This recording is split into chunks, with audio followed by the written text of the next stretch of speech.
Assalomu alaykum.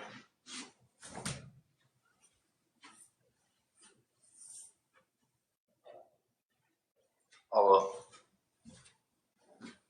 Va alaykum assalom va rahmatullohi va barakatuh. Keling, xush kelibsiz. Mavzungiz bo'lgan domlamisiz deyman. Yo, nimaga unadi siz?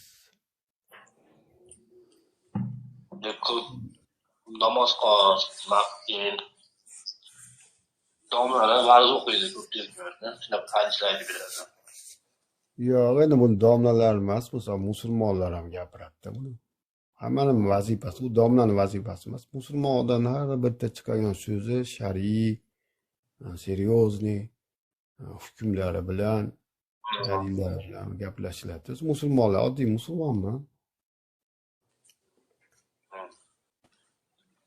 Abdulla aka, bir savol bor edi aka. Ishlayapsizmi? Ha, beravering. Qarzdor inson umraga borsa bo'ladimi yo bo'lmaydimi?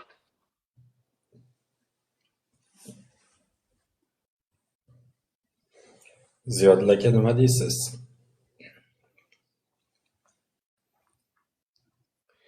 Men hajga deb eshitgan edim. Lekin umra bir sunnat amalga kelsa kerak. Masalan, yaxshi niyatda o'zimizmi yo ota-onamiz o'tkazgan bo'lsa ham yoki o'zimizmi borish niyatdamizda, endi savolim shu, bugun hayolimga kelib qoldi. Qarzdor inson borsa bo'larmikan, umragami, hajgami deb o'ylanib qoldimda.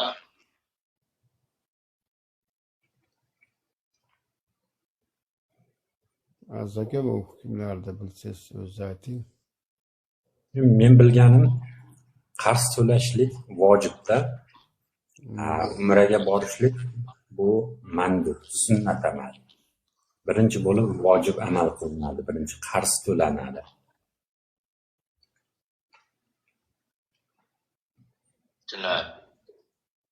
Masalan, yana bir savol. Masalan, biron bir buyumni qarzga olish, masalan, pulini bo'lib to'lash deganda nima u? Dinda nima deyilgan? Bo'lib to'lashlikni so'rayapsizmi? Ha, masalan, bir buyumni bo'lib to'lashga. Bugungi kunda bu yerdagi nozik nuqtasi shundaki, masalan, mashinani bo'lib to'lashlikka oladi, katta narsalarni bo'lib to'lashlikka oladi. Bu yerda rizochilik bilan olinadi, lekin mashina sotayotgan inson shart qo'yadi. Masalan, 2 yilda to'lab tashlayman deyapsan. 2 yildan keyin to'lolmay qolsang nima bo'ladi degan joyiga pulni mananchaga oshiramiz, ustiga prosent qo'shamiz degan shart qo'yadi. Mana shu sharti harom hisoblanadi. Shuning uchun bo'lib olayotganingizda islomdan bo'lmagan shartlar qo'shilib ketmasligi kerak.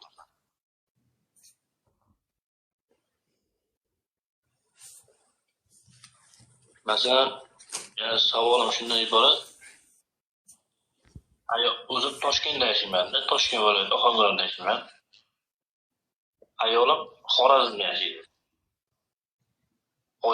Ayolim o'zini uyiga ketib qolgan. Men bu yerda ayolsiz yolg'iz yashayman. Bu nima degan islomda nima narasi bor shu masala bo'yicha? Ayolingiz nima deyapti? Kelin deyaptimi? Nima deyapti? Ajrashganmisizlar yoki shunchaki o'zini uyida yashayapti? Ajrashmaganman. Masalan,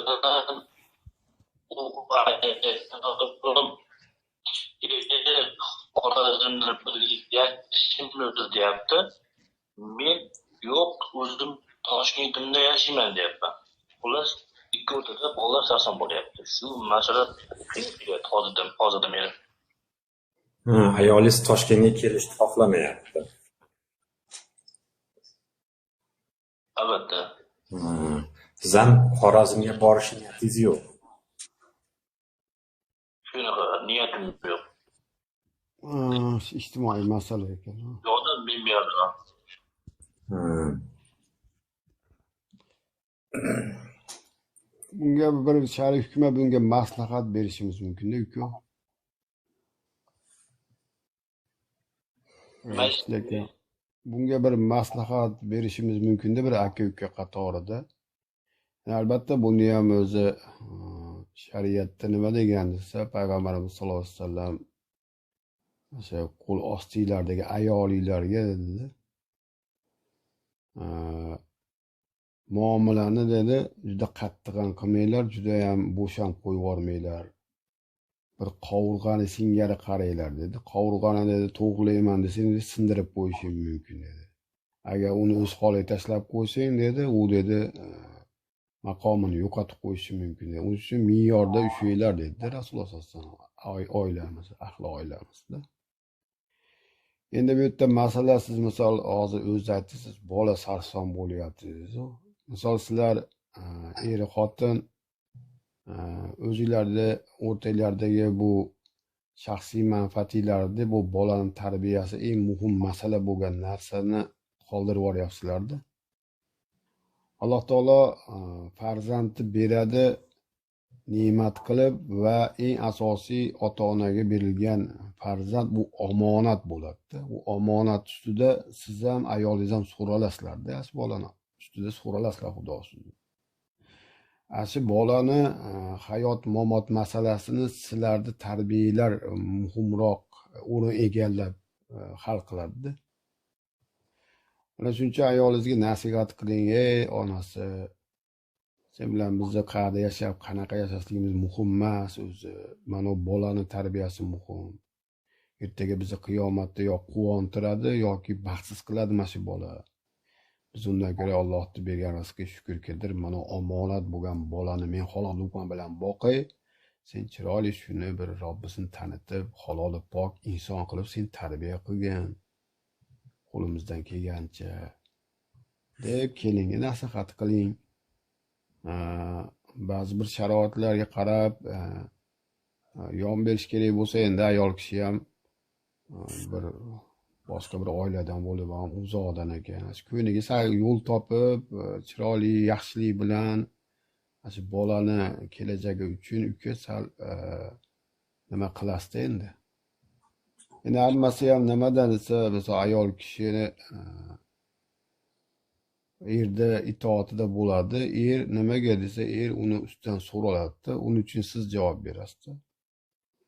Shuning uchun ayolingizga ertaga men sendan so'ralaman. Sen hali turasan qiyomatda pastga qarab, sen uchun men javob beraman. Bunaqa qilib meni qiyinchilikka qo'ymagin.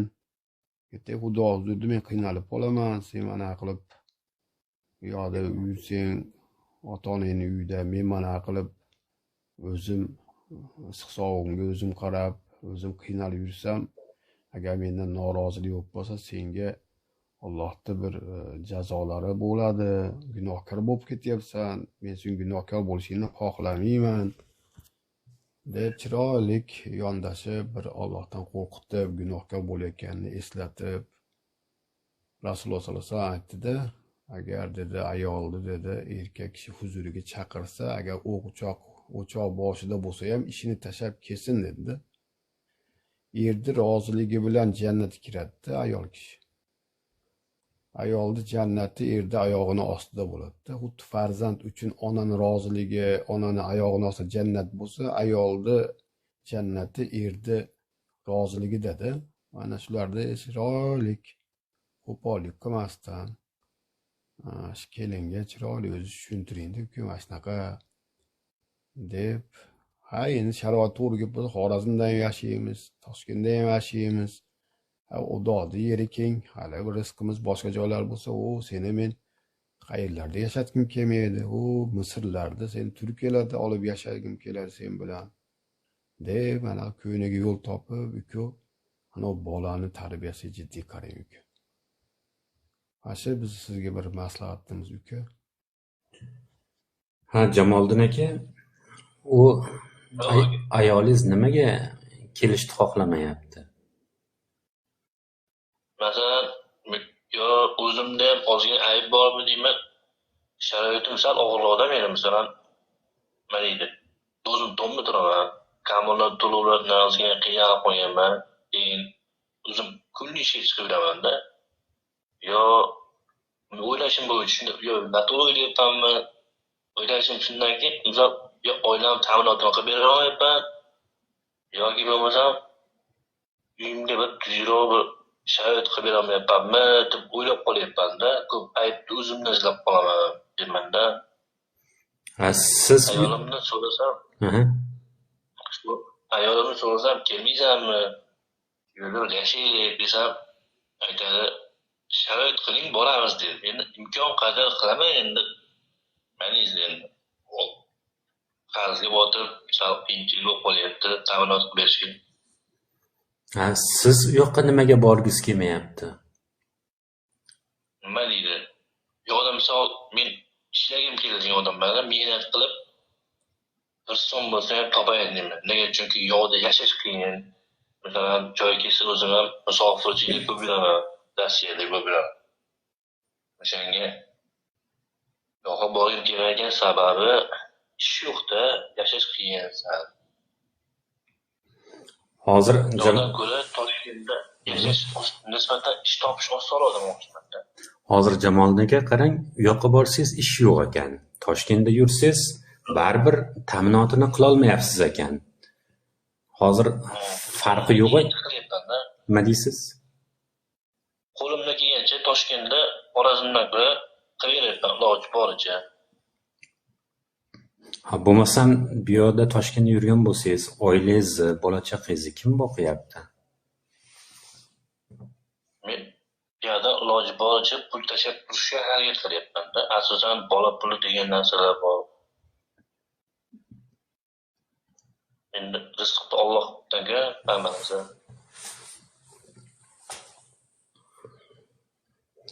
Hayot shunday ketyapti. Bo'pti, ayolingiz kelsa, Toshkentda yashash qimmat, u eplay olasizmi? Ha, to'g'ri, lekin bu yerga ham bor lekin. Endi qo'ldan kelgancha harakat qilyapmiz-da. Yo, ayolingiz shunaqangi, ya'ni ko'p narsa so'rayaptimi? Shunaqa ko'proq narsa olib qo'yapmiz.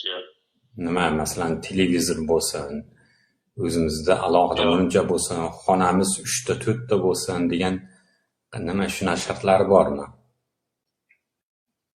Yo'q, nima deydi? Qo'lim qazigan kaltalik qilib, nima deydi? Nikohni olayotgan paytimda mahilga beraman deganimda, masalan, har gapirganimda mahil gapiraman. Masalan, mahilga 2 gram tilni mazra aytganman.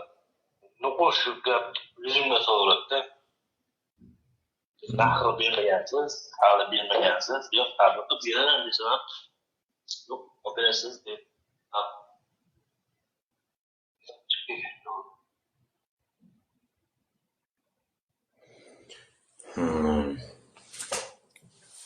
Bo'pti, mahrni berdingiz, keyin nima bo'ladi?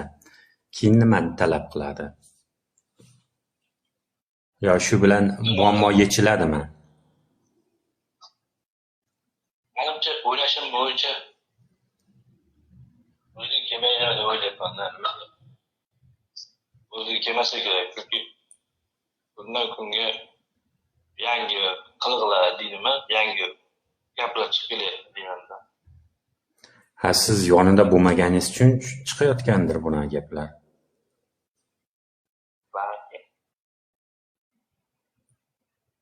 Shunga. U ham odam u.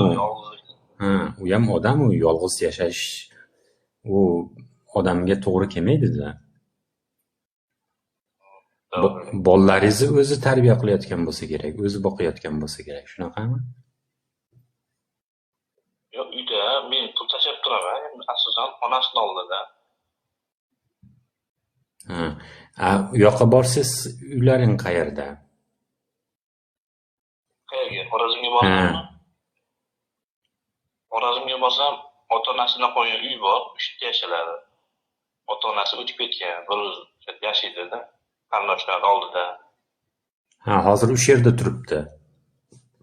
Ha, men Toshkentda turaman, o'zim. Ya, Xorazmda o'zlaringning uylaring yo'qmi? Bor. O'zim ayolimni ota-onasidan qolgan uy bor-da. Ha. O'zini uyda yashaydi. Men bu yerda yashayapman, shunaqa bo'lyapti. Ha, tushunarli. Jamoliddin aka, qarangda. Muammochi ikkalalaringda ham. Islomni bilmaslik, islomni tushunmaslikda bo'lyapti. Siz har qancha zo'r ishlamang, Alloh taolo ahvollaringda yaxshilab qo'yilsagina yaxshi bo'ladi, bo'lmasam bo'lmaydi. Alloh taolo qachon sizga mol dunyo bersagina siz haligi mahrni to'la olasiz, bo'lmasam to'lay olmaysiz. U sizga bog'liq emas-da u ish. To'g'ri. Ha, zo'r pul topmang, agar bu yoqdan dunyoni xarajatlari chiqib, barakasi yo'q bo'lib tursa, oilangizni ham boqa olmaysiz, mahrni ham to'la olmaysiz. Shunday bo'lyapti menda. Ha, bu narsani ayolingiz ham tushungani yo'q. Sizni, ya'ni qo'lingizga tushadigan pul sizni mehnatingizga umuman aloqasi yo'q. Alloh taolo bersa bo'ladi, bermasa bo'lmaydi.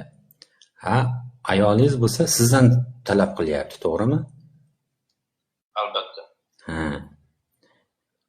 Endi shunaqangi tushunmovchilik bo'lyapti, siz ichingiz yonib, haligi tipirchilab har qancha harakat qilmang, Alloh taolo bersa bo'ladi, bo'lmasam bo'lmaydi.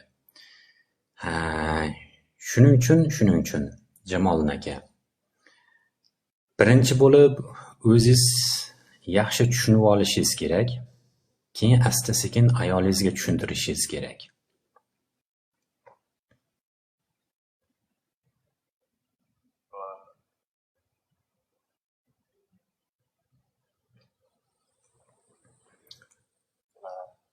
Hozirda masalan shunday boltani shunday qo'yib turib yashamaysanmi, bo'ldi, bor deb turib ajratib yorsa ham bo'laveradi-da, agar kimdir o'zicha, xotini kelishni xohlamayaptimi, yashab nima qilasan, talog'ini ber deydi, qo'yadi. Bu yerdagi muammo. Ya'ni o'rtada islomni tushunmaslik, o'zaro tushunmovchilikda orqasidan mana shu muammo kelib chiqyapti. Ayolingiz Xorazmda tursa ham rizqini berganicha o'sha yerda yeydi. Toshkentga kelsa ham Alloh taolo belgilab qo'ygan rizq deydi, undan ortiqchasini yeya olmaydi. Rizq qancha berilishi, qancha yeyishi Toshkentga ham, Xorazmga ham hech qanday aloqasi yo'q. To'g'ri.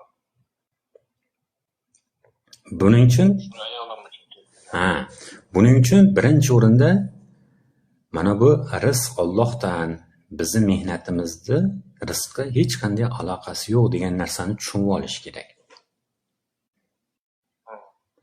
O'zingiz nima deb o'ylaysiz? Qanday tushunasiz masalan? Mana borib ishlamasangiz, qo'lingizga pul tushmaydi, och qolib ketasiz. Ha, chiqib ishlasangiz, qo'lingizga pul tushadi, qorningizni to'ydirasiz. Hozir rizq qo'lingizdagi pulga bog'liq bo'lib qolmayaptimi?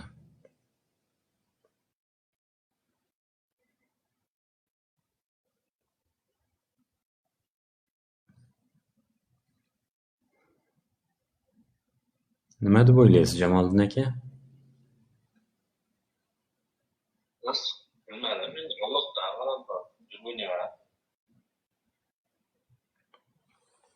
Hamma shunday aytib qo'yadi, lekin men hozir ishga chiqmasam och qolib ketaman deydi. Rizq Allohdan bo'lsa, och qolmasligi, Alloh rizqini berish bermasligiga bog'liq, to'g'rimi? Ishlashligiga bog'liq emas. To'g'ri. Shunaqami? Aziz aka, bu yerda men bir narsaga qo'shimcha qilaydi. Misol islomda iqtisod nizomi bor-da, tushunyapsizmi? Nimaga iqtisod nizomi bor unda?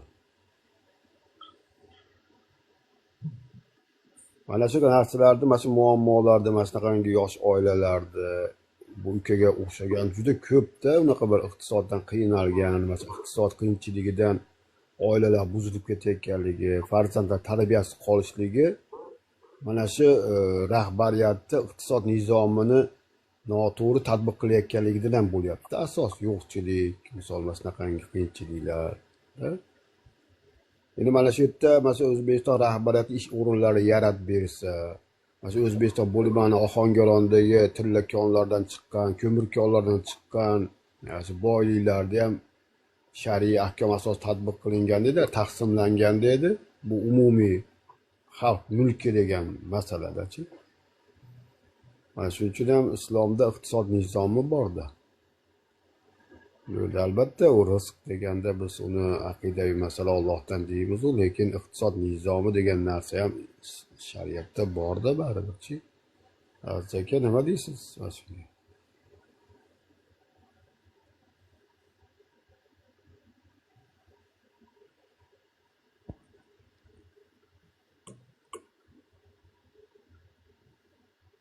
Kamol aka, o'zingiz nima deysiz? Bu masala bo'yicha qo'shimcha qilganiga qo'shimchasi qo'shilaman ekan aytgan gaplariga.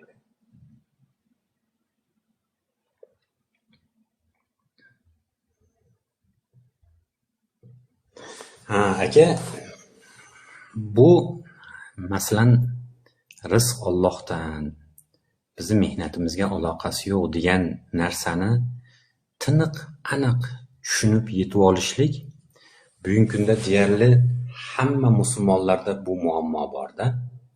Shuning uchun hammasi abdurabota bo'lib olyapti. Ya'ni ishga o'lgida yopishib oladigan bo'lib qolyapti. Men shunaqa 20 soatlab ishlamasam och qolib ketaman degan qo'rquv bor. Ertaga ishlamasam men hozir uysiz qolib ketaman, och qolib ketaman, u qilaman, bu qilaman degan qo'rquv bor. Bu qo'rquvni tushuncha o'qiysiz. Mana shu narsa qon-qoniga singib ketgan. Birinchi bo'lib biz mana shuni haligi qo'rquvni yo'qotish kerak. Agar qo'rquvni yo'qotmasak, bu yoqdan unday qil, bunday qil deganingiz bilan mana bu qo'rquv odamni tortib ketib qolaveradi. Hozir ishga bormasang, mana uncha qarzga botib ketasan. Unday qilmasang, ertaga xotining yana boshingga yong'oq chaqadi. Unday qilmasang, bolalaring och qolib ketadi, maktabga kiyim qila olmaysan, u qila olmaysan, bu qila olmaysan degan qo'rquv baribir odamni tortib ketib qolaveradi.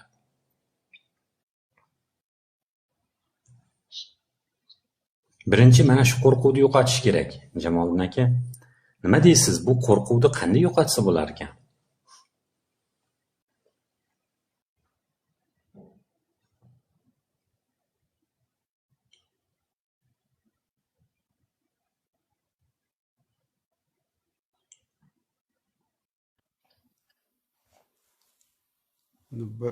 Birinchi iqtisod emas, birinchi asosiy undan ham ko'ra muhimroq masala haqida g'am chekish kerak demoqchisizda endi.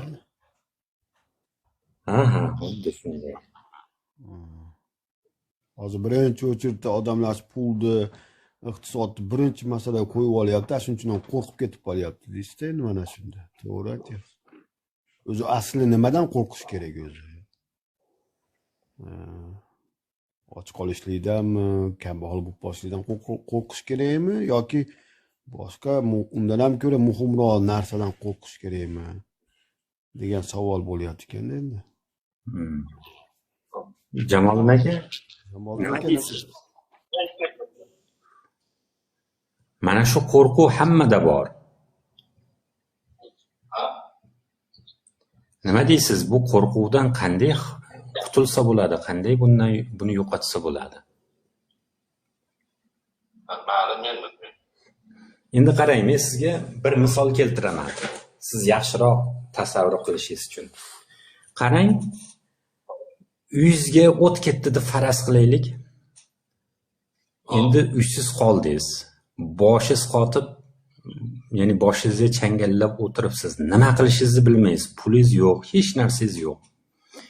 Ko'chada o'zingizga o'xshagan bir qo'shningiz, g'am qilma, ertaga uy bo'ladi desa, bu narsa sizni xotirjam qiladimi? Yo'q, xotirjam qilmaydi. Xotirjam qilmaydi. Endi qarang, shu yerga hokim keldi. Hokim keldi, ya'ni kelib turib nima bo'ldi? Uyingga o't ketdi. Uysiz qoldingizmi? Byudjetdan pul ajratinglar, buni uyini to'g'irlab qo'yinglar tezda deb turib, ya'ni hokimning qo'lidan hamma narsa keladi-yu, buyruq berdi. Keyin aytayapti, xotirjam bo'l, hech narsa qilmaydi, ertaga uyli bo'lasan dedi. Endi-chi?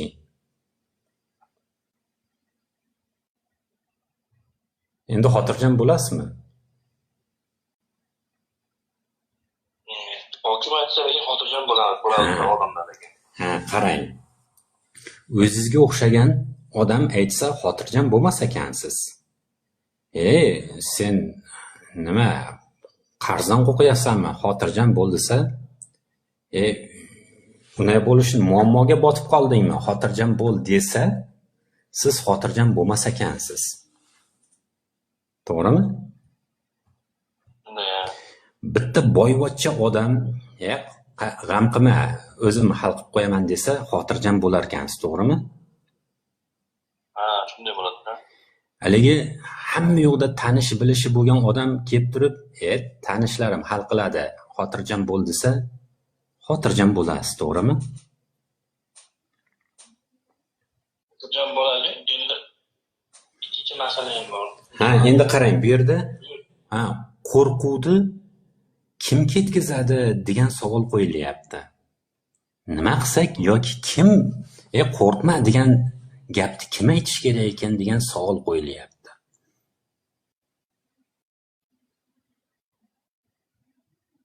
Ikkita variant bo'lyapti. O'zimizga o'xshagan odamlar qo'rqma, rizq Allohdan desa, siz haligi qoniqmaysizda, qanaqa qilib? U ham menga o'xshagan qiynalib, zo'rga kun kechiryapti-yu, menga qo'rqma deyapti-ya degan, u menga nima qilib beradi deb turib, uni gapiga quloq solmaysiz, to'g'rimi? Endi bu gapni kim aytish kerak ekan? Qo'rqma degan narsani kim aytish kerak ekan? Shunda qo'rqmay qolasiz.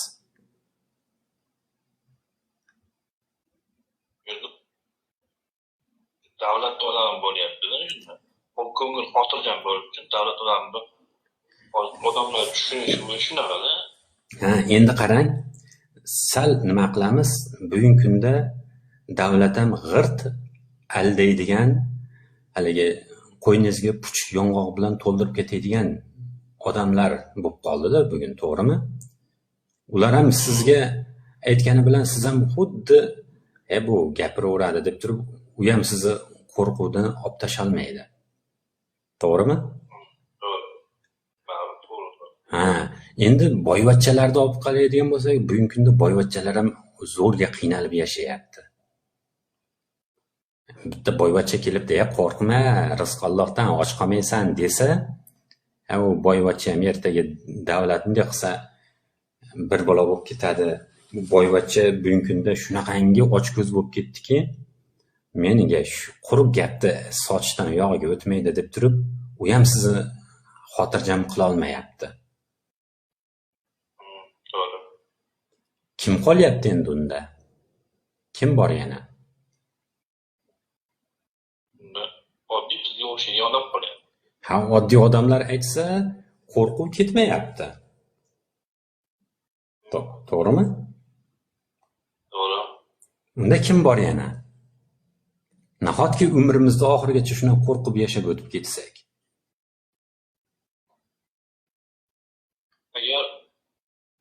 Alloh bor-da, Alloh. Yashang. Alloh aytsagina ko'nglimiz xotirjam bo'lamiz. Chunki hamma mol dunyo, hamma boylik, hamma narsa Alloh taoloning qo'lida-yu, to'g'rimi?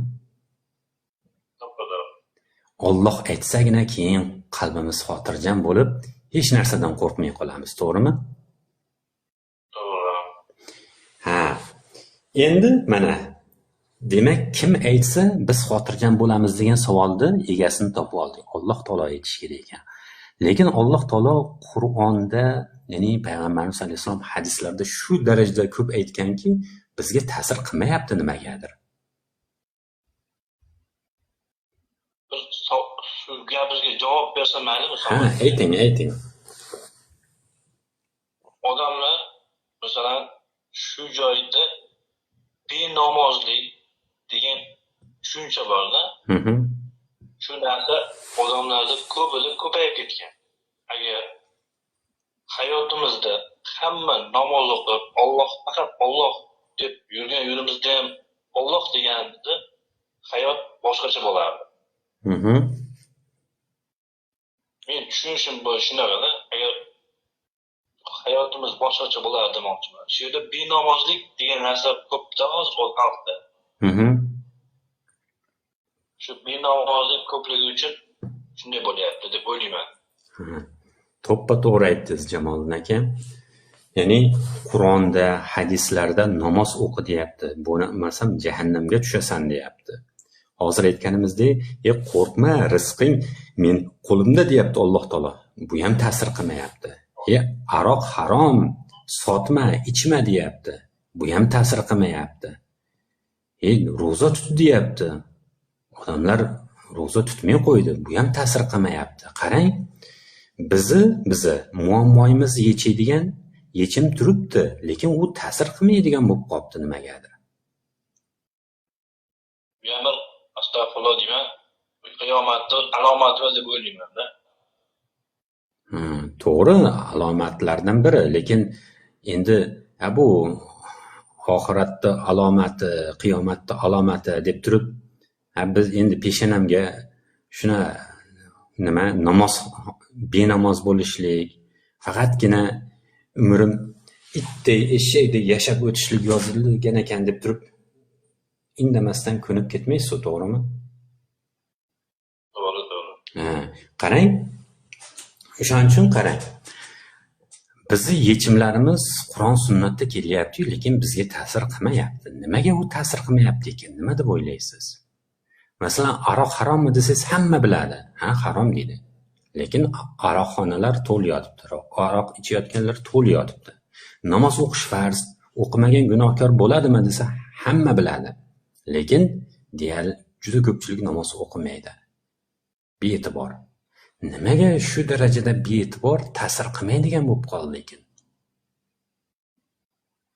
Bilmadim, men ozgina bilimim yetmasa kerak.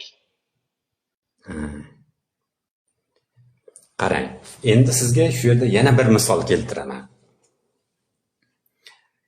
Rozetka turibdi. Rozetkada bilasiz, tok bor, to'g'rimi? Endi men sizga mana qo'lingizga miqni berib turib, rozetkani chuqurlab o'ynasangiz bo'laveradi desam, siz o'ynaysizmi? Yo'q. Nima uchun? Tok bor chunki. U yerda rozetka yo'q, tok degan narsa yo'q u yerda. Tokni qayerdan ko'ryapsiz?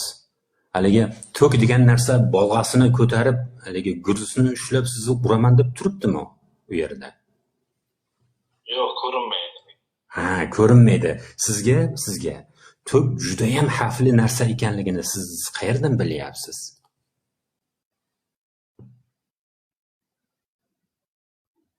Urgandan keyin bilinsa kerak.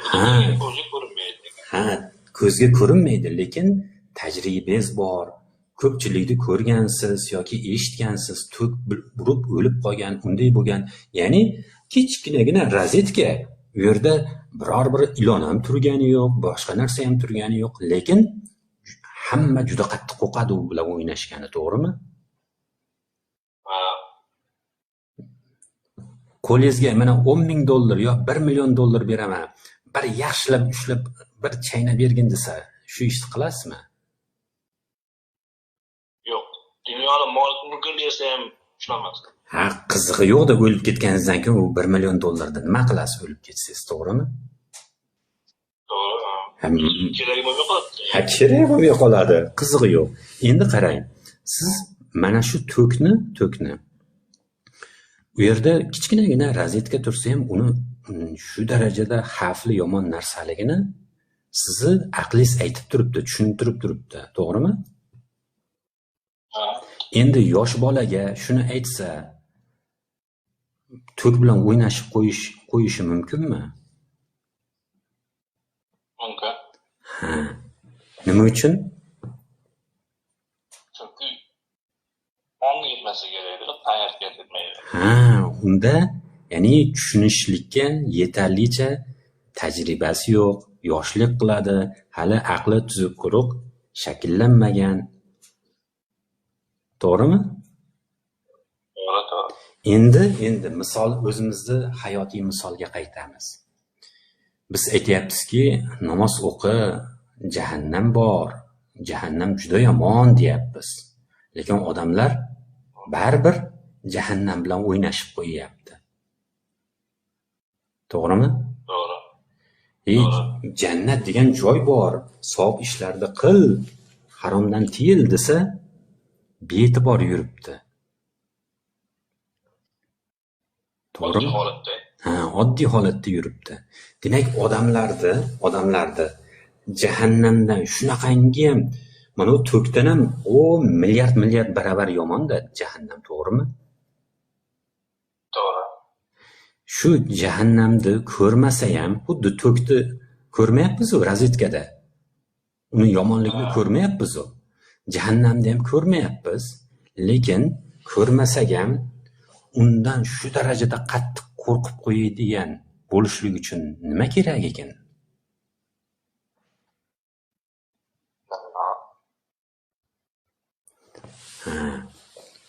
Endi qarang.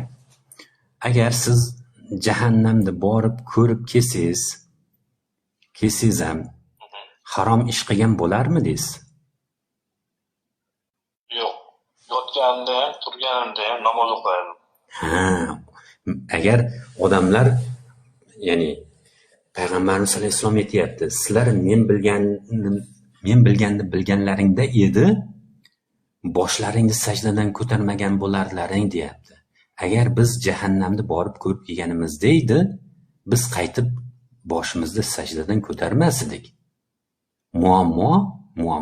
Biz jahannamni ko'rmaganligimiz, biz jahannamni azobini, jahannamni yomonligini yaxshi tasavvur qila olmaganligimizdan bo'lyapti.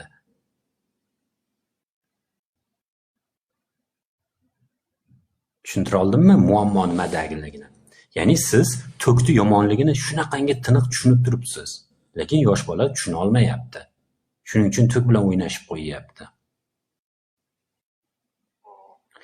Odamlar jahannam bilan nimaga o'ynashib qo'yyapti desa, jahannamda borligini, uni azobini tiniq, aniq, zo'r tushunib olmaganligi uchun. Agar u ko'rganday tushunib olganida edi, jahannam bilan o'ynashmas edi. To'g'rimi? To'g'ri. Ha. Shu yergacha tushunarli bo'ldimi? Hozir endi asosiy masalaga o'tamiz.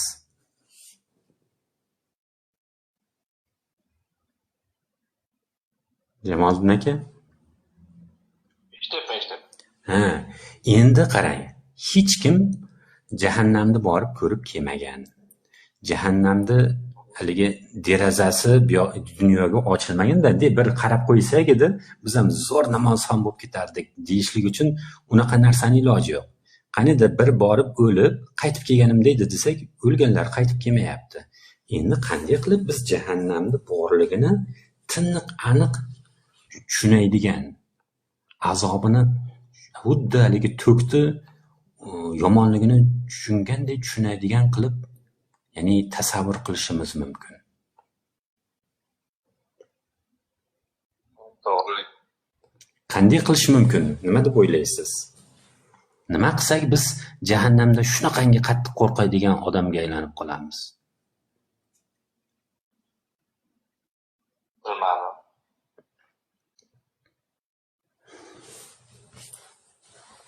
Endi qarang, yana bir misol keltiraman. Charchamadingizmi, Jamoliddin aka? Mashalloh. Alloh xayrli qilsin. Biz bolalarimizni nima deymiz? Olabo'jidan qo'rqitamiz, to'g'rimi? Ha. Bolalarimiz boshida qo'rqadi. Keyin qaytib olabo'ji desak ta'sir qilmay qo'yadi. Nimaga? Bilmadim. Yo'qda, olabo'ji biror marta kelmaganda. Ha, ko'rinmagan ko'zimizga. Ha, Kelmagan ham. hech ham kelmagan. Ha, bularimiz aytardi, lekin ko'rinmasdi ko'zimizga. Ha, endi qarang. Dadasi qo'lida qamchini ushlab turibdidan, bu yoqdan kuzatib turibdi. Ayasi aytayapti, o'g'lim, unaqa qilma, hozir dadang qamchi bilan soladi desa. Bola qana harakat qiladi.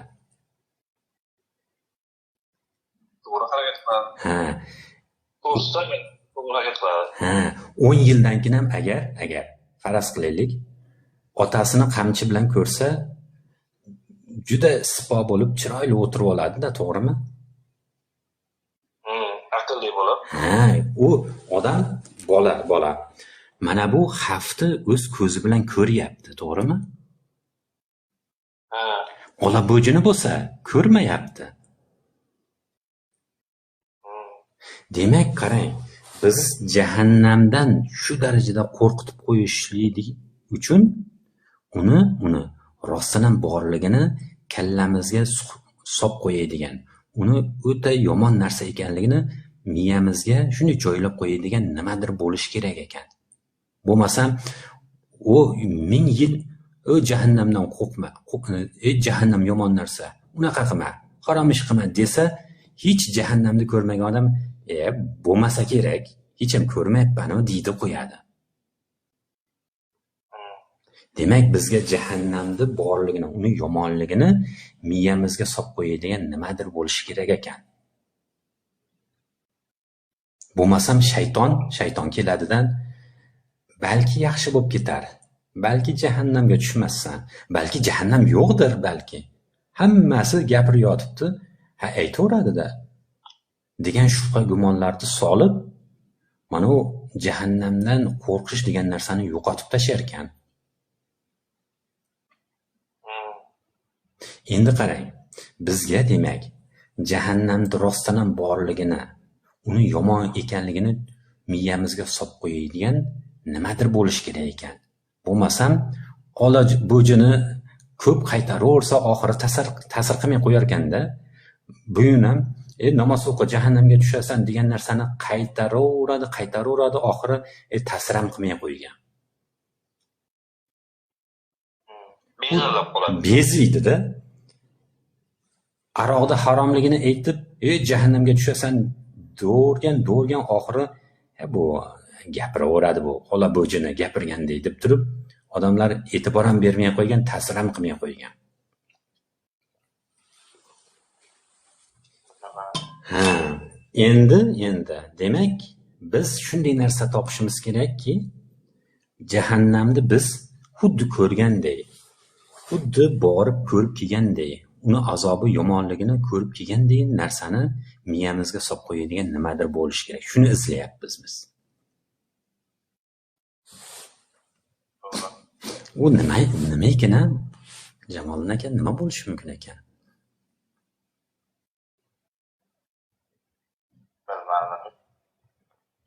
Ha, endi qarang. Asosiy nuqtaga keldik. Jahannamni, jannatni, bu hamma narsani egasi kim? Alloh. Endi qarang. Xuddi jahannamni biz ko'rmayapmiz, to'g'rimi? Ha, jahannamni ko'rmagandan keyin, uni egasini ham ko'rmaganimizdan keyin o'z-o'zidan shubhamiz qana qilib yo'qolsin. Balki mana shayton keladidan, balki Xudo yo'q bo'lsa-chi, jahannam ham yo'q bo'lsa-chi, u hamma maza qilib yashasa-chi degan shubha gumonlar bilan mana shayton degan narsa Mana u jahannamni egasi Alloh taoloniga ham shubhani solib qo'yar ekan. Birinchi bo'lib biz jahannamda jannatni tanishligimiz uchun undan oldin Alloh taoloni tanishimiz kerak. Agar Alloh taoloni tanimasak, biz jannat jahannamni taniy olmaymiz. To'g'rimi? Demak, biz eng kaliti uchi mana shu yerda. Biz avvalambor Alloh taoloni tanishimiz kerak. Agar Alloh taoloni tanimasak, unga nisbatan u balki xristian dinidadir, balki boshqadir, balki umuman yo'qdir, axir hech kim ko'rmayapti-yu degan shubha gumonlar, mana o shaytonning vasvasalari bizni yana o'sha haligi olabo'ji ta'sir qilmaydigan holatga olib kelib qo'yar ekan.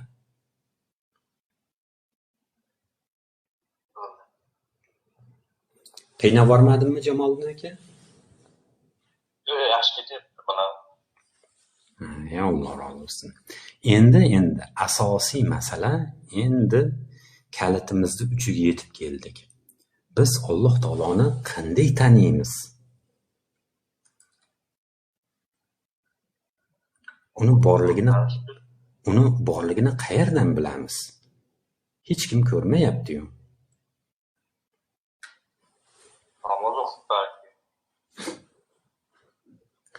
Ya'ni qarang, namoz o'qiganimiz bilan bari Alloh taolo bizni ko'zimizga ko'rinib qolmaydi-yu. To'g'rimi? To'g'ri. Aroq ichish tashlab borgan bilan Alloh taolo mana aroq tashlaganing uchun men keldim deb turib oldimizga chiqib kelmaydi-da, to'g'rimi? To'g'ri. Hajga borganimiz bilan erta Ka'bani ko'ramiz xolos. Bu yerda Alloh taolo chiqib mana hojilar men aytaman deb chiqib kelmaydi-da, to'g'rimi?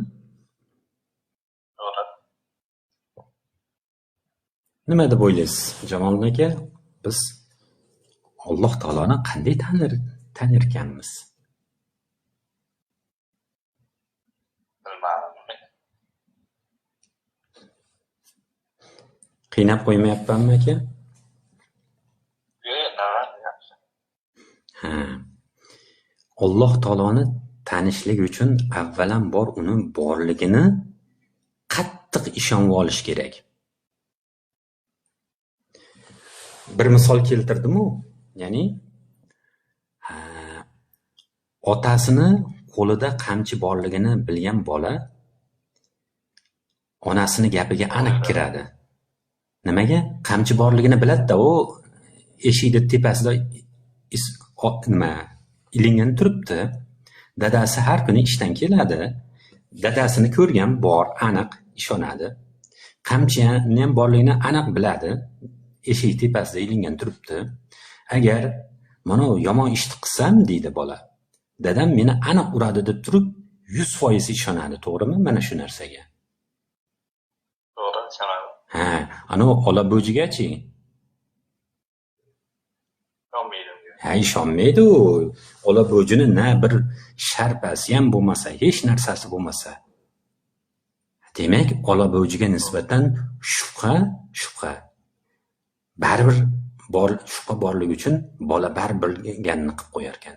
Lekin otasini qamchisi borligiga zarracha shubha bo'lmaganligi uchun ana bu yomon ishlardan tiyilib, esli bola bo'lib yurar ekan.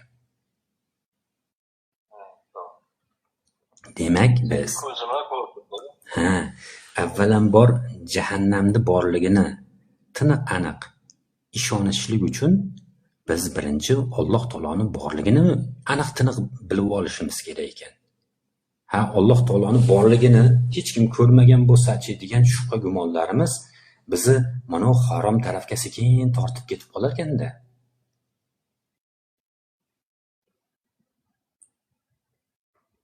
Tushuntira oldimmi, Jamoliddin aka? Tushundim. Endi eng asosiy savolimiz: Alloh taoloni borligini qayerdan bilamiz?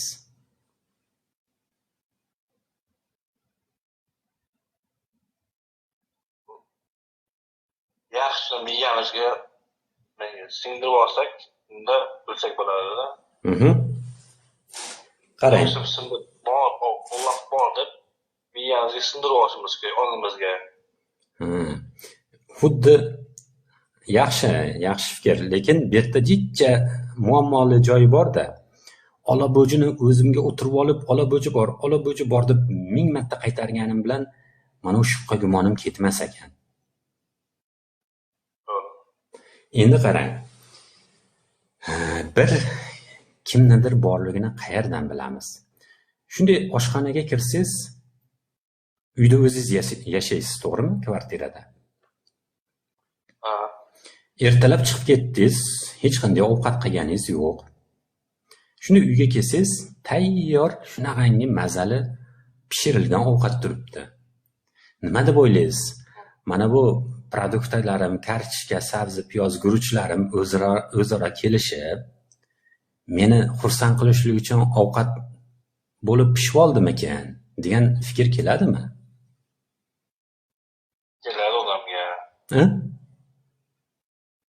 Kelishi mumkin, lekin oraga keladi. Yo'q, endi haqiqiy hayotdan gaplashyapmiz-da. Endi kartoshka o'zini yoqqa tashab pishirib, guruch o'zini nima tashab, ustiga bunaqa narsa bo'lishi mumkinmi hayotda?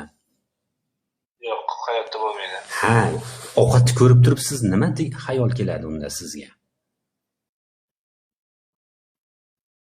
Unda pishiribdi deyilgan hayol keladi-da. Ha, uyda hech kim yo'q, lekin buni aniq qaysidir oshpaz pishirgan degan xulosani chiqarasiz, to'g'rimi? To'g'ri. Hech qachon mana guruch, sabzi, kartoshka, piyozlar o'zicha pishib olib ovqat bo'la olmaydi degan narsa haligi qiynaydi-da. Qani oshpaz deb turib oshpazni qidirasiz. Bo'lishi mumkin emas. Endi cho'lda o'rtasida ketyapsiz, bitta uy turibdi.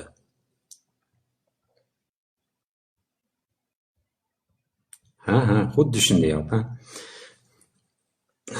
Uyda o'rtasida ketyapsiz. Ya'ni nima? Cho'lda o'rtasida ketyapsiz. Bitta shunaqangi chiroyli uy turibdi. Nima deb o'ylaysiz? Qumlar o'zicha kelishib turib, toshlarga aylanib, toshlardan bitta qasrga o'xshagan chiroyli uy o'zidan o'zi qurilib qoldi deb o'ylaysizmi? Nima xayol keladi xayolingizga? Bunda quribdi degan hayol keladi. Ha, siz ustani izlaysiz. Buni ustasi kim ekan deb turib, aniq shu atrofda usta bor yo kimdir yashaydi deb xayol keladi-da, to'g'rimi? To'g'ri. Ha, lekin ustani o'zini ko'rganingiz yo'q. Uy, ya'ni qurilish materiali o'zidan o'zi uyga aylanib qolmasligidan siz ya'ni bu yerda aniq usta bor degan xayol keladi. To'g'ri. Yana bir misol. O'rmonda ketyapsiz, hamma yoq qor yoqqan, shunaqangi tep-tekis.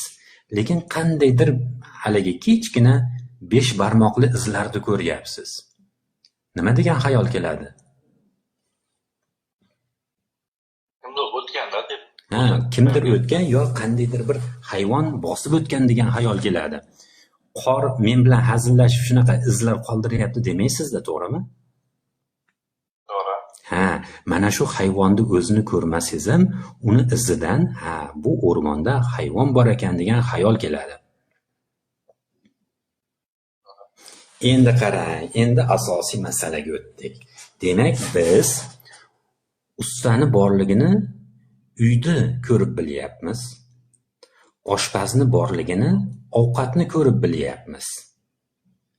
Hayvonlar, o'rmonda hayvonning borligini uni izidan bilyapmiz. O'zini ko'rmayapmiz hech qaysi holatda, to'g'rimi? Endi qarang, asosiy masala. Mana olma daraxti olma pishirib yetkazadi, to'g'rimi? Nima deb o'ylaysiz? Shu olmani tugishlik uchun mana daraxt degan narsa, mana bu ximiyani, fizika, matematikani o'rganib, Mana bu o'g'itlarni mana unga aralashtirsam, mana bunday shirin narsa bo'ladi. Keyin men o'zimda mana bu olma degan narsani pishirib, yetilib tayyorlayman deb daraxt shuni ustida bosh qotirganmikin? Yo'q, daraxt qotirmaydi. Daraxt kallasi ishlaydigan narsa emas, to'g'rimi? To'g'ri. Unda daraxt qanaqa qilib shunaqangi zo'r olmani pishirib yetkazyapti? Bog'bon qilyapti. Yo'q, bog'bon u daraxtni agar bog'bonni qo'ldan kelsa, olmadan oshqovoq beradigan, behi beradigan, tarvuz beradigan qilib qo'yardi-da. Bog'bon qila oladimi shuni? Yo'q, qilolmaydi. Olma daraxti olmadan boshqa narsani bera olmaydi. To'g'rimi? To'g'ri. Lekin bog'bon xohlagan daraxtni olib kelib turib, teragidan ham olma beradigan qilib qo'ya oladimi? Yo'q. Yo'q. Qarang, dunyoda yagona aqli bor bo'lgan inson bor. Bundan boshqasini aqli yo'q, to'g'rimi? Eng aqlli bu inson, to'g'rimi? To'g'ri. Endi qarang, biz olma daraxti haqida gaplashyapmiz. Olma daraxti kallasi yo'q, aqli yo'q, lekin shunaqangi olma beryapti. Buni olma berishligini mana bog'bon qilyaptimi desak, bog'bon ham qo'ldan kelmas ekan, eplolmas ekan. Dunyodagi eng aqlli jonzot bo'lgan inson ham olma berishlikka majbur qila olmas ekan. Olma berayotgan daraxtda behi, nok, shaftoli, tarvuz beradigan ham qilib qo'ya olmas ekan. To'g'rimi? To'g'ri. Unda kim qilyapti buni? Ustida kim bosh qotirdi ekan? Alloh.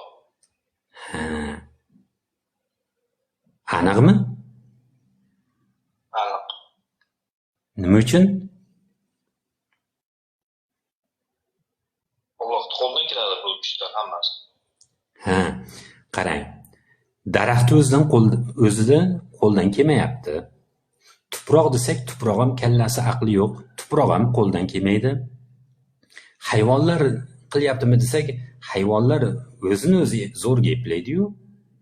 Endi eng aqlli jonzot inson desak, inson ham qo'ldan kelmas ekan. To'g'ri. Yana bir misol. Hammasi. Yana bir misol. Mana mol degan hayvon bor-u, sut beradi, to'g'rimi? To'g'ri. Sut beradi. Shu sut berishlikda mol o'zi men insonlarga bir yaxshilik qilay deb turib, sut beradigan hayvonga aylanib olganmikin? Yo'q. Nima uchun? Alloh yaratgan uni. Allohdan hamma. Bu molni qo'ldan kelmaydi, to'g'rimi? Qo'ldan kelmaydi. Uni qarang, haligi mol degan jonzot bu yoqdan o'tni yerkandan, bu yoqdan sut chiqaryapti. Eng katta olimlar ham yig'ilib olib, agar o'tdan sut qilib beray desa, haligacha unaqa narsani qilish olgani yo'q. Hattoki insoniyat ham uni qo'ldan kelmas ekan.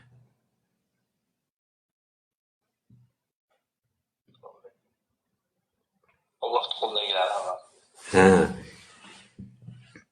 Endi qarang. Agar mana yer quyoshning atrofida aylanadi-yu. Agar quyosh bo'lmasa nima bo'ladi bilasizmi? Zulmatli bo'ladi hamma. Hamma yo'q muzlab bu dunyoda hayot bo'lmaydi. Lekin yer bilan quyosh o'zaro kelishib, shu insoniyat uchun bir foydali ish qilaylik deb turib, kelishib olib, biz uchun aylanishyaptimi-kin-a? Yo'q. Bu yerni qo'ldan keladimi bu ish? Kelmaydi. Quyoshni-chi? Kelmaydi. Uni ham qo'ldan kelmaydi. Ya'ni bunaqangi misollar to'lib toshib yotibdi, to'g'rimi? To'g'ri. Ya'ni bu yerni ichidagi-yu, tashqarisidagi-yu hamma narsani bu yerdagi narsalarni o'rganib chiqsangiz, hech qaysi o'zidagi narsalarni sifatlarni o'zi qila olmagan. Siz aytingchi, siz gapirishlik uchun menda til bo'lsin deb turib, tug'ilishingizdan oldin o'zingizga tilni rivojlantirib qo'yib olganmisiz? Yo'q. Yo ota-onangiz qo'yib berganmi uni? Yo'q. Ota-onangiz ham qo'ldan kelmaydi, sizni ham qo'lingizdan kelmaydi, to'g'rimi? To'g'ri. Ko'z degan narsani shunaqangi foydali narsa, to'g'rimi? To'g'ri. Siz uni o'zingizga, men tug'ilganimda ikkita ko'zim bo'lsin, maza qilib ko'rib yuraman deb turib, o'zingiz shu narsani shakllantirib olganmisiz? Yo'q. Alloh qo'ldan. Ha, qarangda, haligi biz bu dunyoni o'rgansak, Alloh taoloni izlari to'lib toshib yotibdi, to'g'rimi? To'g'ri. Birortasi o'zidagi biror narsani o'zi qilmagan. Na bir hayvon o'ziga tishni belgilamagan yoki ko'zni belgilamagan, oyoqni nechtaligini ham o'zi belgilamagan. Hech qaysi daraxt meni balkim mana bundaqa bo'lsin deb o'zi belgilamagan. Yo men mana bundaqa meva beray yoki bermayin deb o'zi belgilamagan. Haligi qushlar haligi men uchun yengil oson bo'lsin deb turib o'zini yengil qilib tug'dirtirganmi tuxumdan? Yo'q. Yo'q, bu narsa ularning qo'lidan kelmaydi umuman, to'g'rimi? To'g'ri. Demak, mana bu hamma narsalarda bular kimnidir borligini izi bo'lyaptimi? Ha, biz axir ovqat ko'rib aniq oshpaz bor dedik, to'g'rimi? To'g'ri. Bundan boshqa variant yo'q dedik. Uyni ko'rib aniq usta bor dedik. O'rmondagi izni ko'rib yurdi, bu o'rmonda aniq bitta hayvon bor dedik, to'g'rimi? To'g'ri. Ha, biz mana bu dunyodagi narsalarni ko'rib, ha, bularni mana shu holga solib qo'ygan kimdir aniq bor deb bilamiz. Mana bu qandaydir bir yaratuvchi borligiga miyamizda 100% biror bir zarracha shubha bo'lmagan holatda miyamizga mana shu narsani quyib qo'yadi. Tasavvur qila oldingizmi? Tasavvur qildim. Ha. Mana bu xonaga kirsiz, sigaret tutuni bo'lsa, u pachkadagi sigaret o'zi jajigalka bilan, gugurt bilan kelishib tutab turib tutunni paydo qildi demaysiz, to'g'rimi? To'g'ri. Ha, bu yerda aniq kimdir bor, kimdir sigaret chekkan deysiz.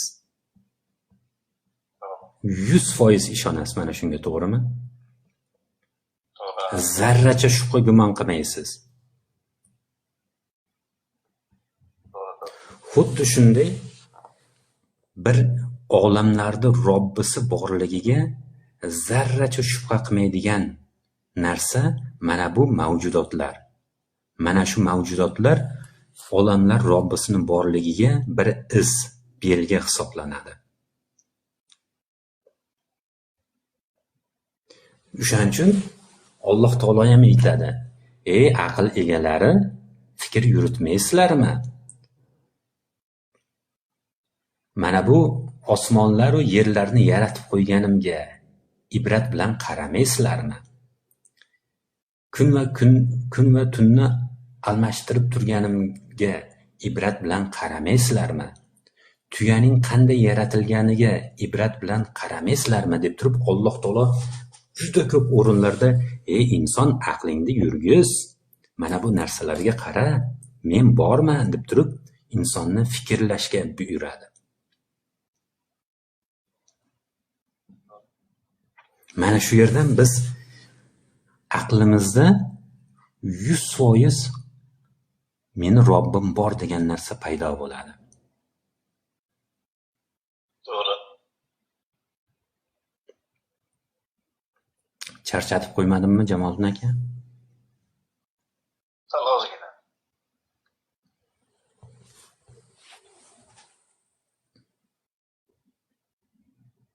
Ha, Yaxshi ma'ruza bo'ldi lekin akbar. ha, Alloh rozi bo'lsin. Bir oxirgi savolim borda. Aha, bering. Mana men o'zim bomdod o'qiyman. Aha. Joy namoz, to'rt mahal namozim qazo bo'lib qoladi. Masalan, o'rganuvchiman. O'rganuvchi bo'lganda ham 2 yillar bo'ldi. Unda ham o'rganib, tushunmagan joylarni tushunib, unda ketyapman. Joyi kelyapti, bomdod namozi ham qazo bo'lib qolyapti. Bu masalada misol tushuntirib bersangiz. Ya'ni qanday qilsam shu narsalar o'z o'rnida o'qib qazo bo'lmaydi demoqchimisiz? Shunaqa. Qarang, birinchi ya'ni vaziyatingizni o'rganishimiz kerak. Masalan, bomdod qazo bo'lib qolyapti deyapsiz, to'g'rimi? Nimaga? Ya'ni uyqudan tura olmayapsizmi? Qattiq charchab qolyapsizmi? Ishdan qattiq charchab qolyapman asosan. Ishdan qattiq charchab qolyapsiz. qolyapman. Ya'ni qarang, bomdod 6 da chiqsa, soat 4 da uxlagan odam aniq tura olmaydi, to'g'rimi? Ha, 2 soatda qotib yonida haligi kesib ketsa ham, yonida portlasa ham uyg'onmasligi mumkin uyquni qattiqligidan. Ha, u inson 4 soat sahar 4 da uxlasa 6 ga aniq tura olmaydi-da, bomdod qazo bo'lishiga aniq. Ha, u inson nima qilish kerak uning uchun? Vaqtli uxlash kerak. Ha, soat 12, juda kech bo'lib ketsa 12 da uxlash kerak. Shu 4-5 soatda odam uxlab, uyquga to'yib, ana undan keyin bomdod qazo bo'lmaydigan qilib tura oladi. Endi bu birinchi variant. Ikkinchi variant. Soat 15 soat ishlab haligi beton qo'ygan odam soat 10 da uxlaydimi, 12 da uxlaydimi? Uchi tura oladimi u ham? Yo'q. Uxlaganiga xursand bo'lib qoladi. U ham o'lgidek qattiq uxlaydi charchaganidan, to'g'rimi? To'g'ri. Qarang. Biz bomdodga turishligimiz uchun biz bomdod haqqini yeb qo'ymasligimiz kerak. Qanday qilib? Kech uxlasak, biz aniq uxlab qolamiz-da. Demak, bomdod haqqini yemaslik uchun ertaroq uxlash kerak. Bir o'lgidek ishlagandan keyin bomdod aniq uxlab qolib, ya'ni qazo bo'lib qoladi. Bomdod haqqini yemasligi uchun sal kamroq ishlash kerak edi. To'g'rimi? Bo'lmasam siz aniq namozlaringizni haqqini yeb qo'yasiz. Yana bir misol. Ya'ni ayolga o'zining haqqini berish kerak, to'g'rimi? To'g'ri. Endi qarang, u er janavar kuniga 20 soatlab ishlaydi. U kelib ayolning haqqini bera oladimi? Yo'q. Ha, nima uchun? Charchab, uxlaganiga xursand bo'lib qoladi. Mana u ayolning haqqini ishga ishlatib yuboryapti. Endi ayolning haqqini berishlik uchun nima qilish kerak? Biror kun ozroq ishlab kelsa, keyin o'lgidek charchab qolmaydi-da, keyin ayolning haqqini bera oladi, to'g'rimi? Xuddi shunday sizda-chi dinda haqqi bor, namozlarda haqqi bor, oshqozoningizda haqqi bor, farzandlaringizda haqqi bor, ayolingizda haqqi bor. Siz o'zingizni tanisiz, o'zingizniki emas aslida. Agar siz haqlarni o'z o'rnida bermasdan birisini ikkinchisiga ishlatib yuborsangiz, aniq birovning haqqiga o'tib qo'yasiz.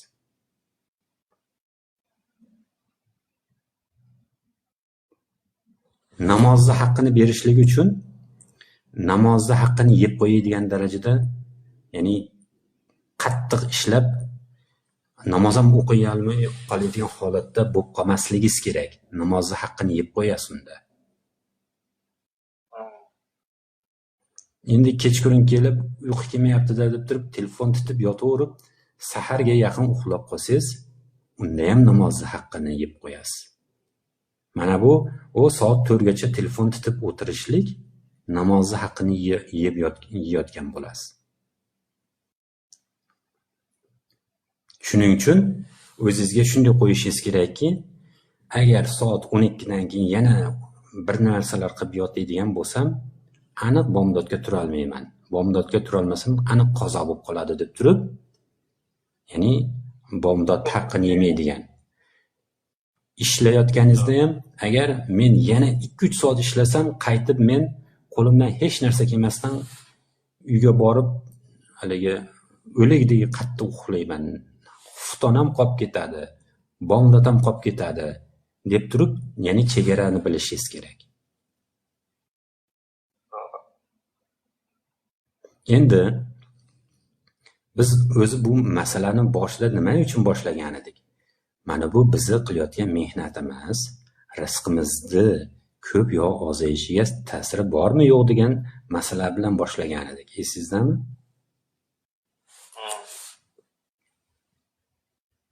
Endi inshaalloh bu masalaga hali yetib kela olmadik. Yana biror kun kelsangiz suhbatni davom ettiramiz. Endi mana bu bomdodni masalasini nima qildim? Qolgan namozlaringizni nima uchun qazo bo'lib qolyapti?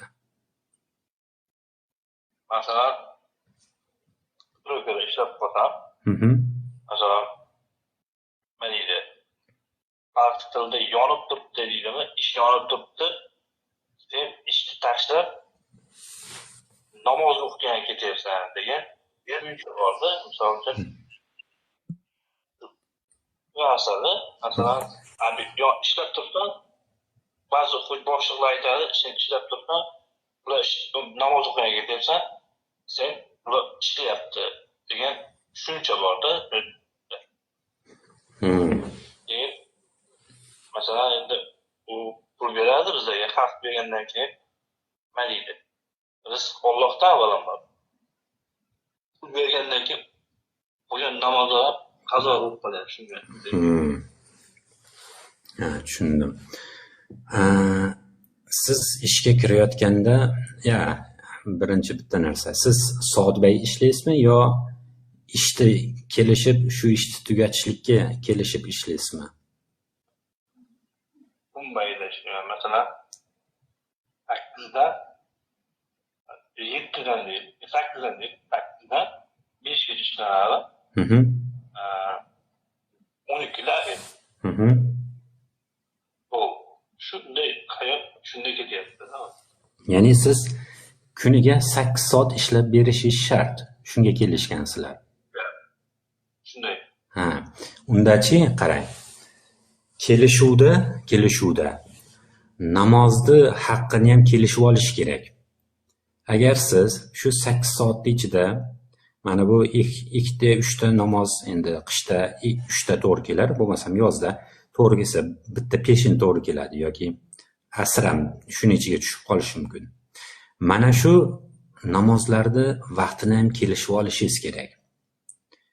Kelishayotganda, men 8 soat ishlab beraman, ertalab 8 dan 5:30 gacha ishlab beraman. Menga yarim soatga tahoratimga, namozimga vaqt ajratish uchun deb turib namoz vaqtini ham kelishib oling. Agar rostdan ham siz shu 8 soat ichida yarim soatga namozni ham vaqtini olaman desangiz, bu 8 soatga haq beryapman, 7,5 soat ishlayapti deb turib norozi bo'ladi. Uni noroziligi to'g'ri bo'ladi-da. Chunki siz 8 soatga kelishgansiz, 7,5 soat ishlayapsiz. Yarim soat namozga ketib qolganligi uchun. Shuning uchun kelishuvda men 8,5 soat shu yerda bo'laman, 8 soatini ishlayman, yarim soati namozimga ketadi deb turib kelishib oling shuni. O'shanda ana bu ish beruvchi ham bu 8 soat ishlayapti, namozini o'zini hisobidan o'qiyapti, o'zini vaqtini hisobidan o'qiyapti deb turib, sizga hech kim hech narsa deya olmaydi.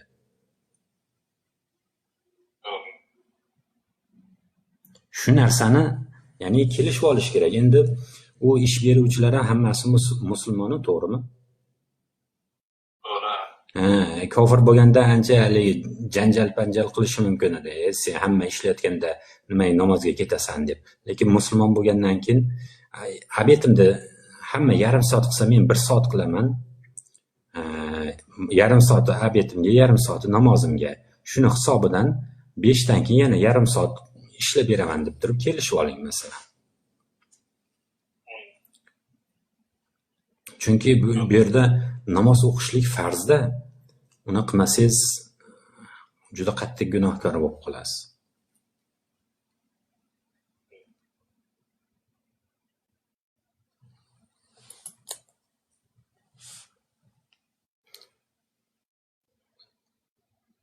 Ya'ni namoz bilan xuftonni haqqini qattiq ishlab yeb qo'ymang. Qolgan mana bu 3 ta namozingizni vaqtini, ya'ni boshlig'ingiz bilan kelishib, ish vaqtidan tashqari bitta vaqtga kelishib oling. Ya'ni qo'shimcha vaqtga.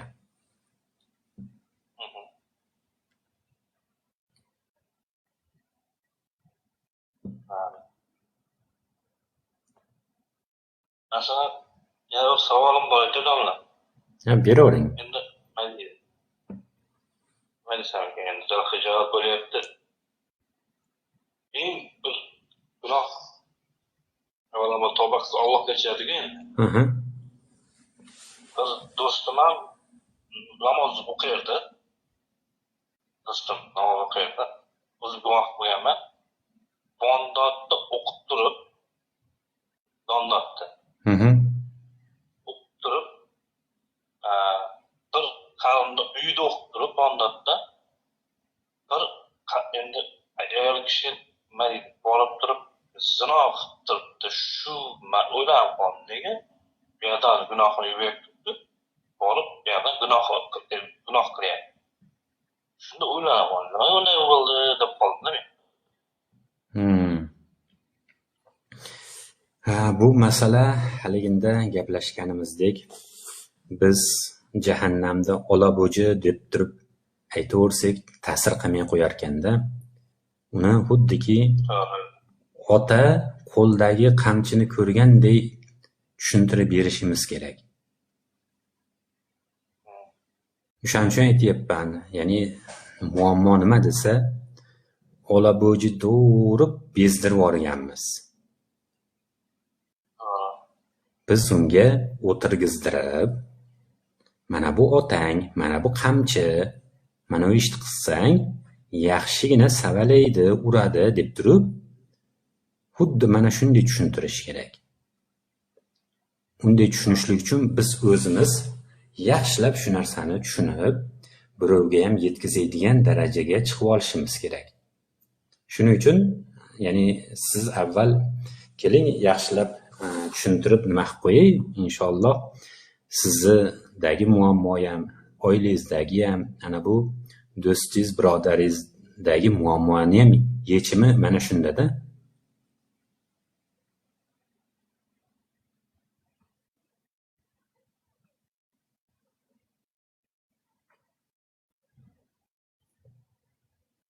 U ham haligi zino deb turib, olabo'ji deb turib qo'rqitavergan, oxiri ta'sir qilmay qo'ygan.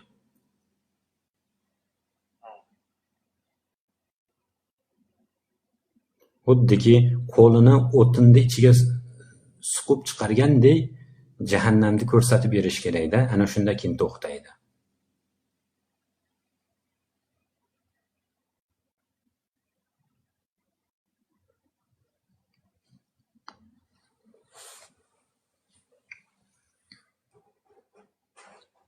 Charchatib qo'ymadimmi Jamoliddin aka?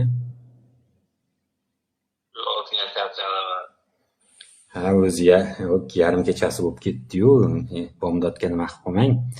Bemalol bo'lganingizda kelsangiz shunaqa suhbat qilib turamiz aka. Rahmat, ancha o'zimga bilimlar yig'ib oldim. Rahmat, Alloh rozi bo'lsin. Amin ajmain, barchamizdan rozi bo'lsin. Rahmat, Alloh rozi bo'lsin.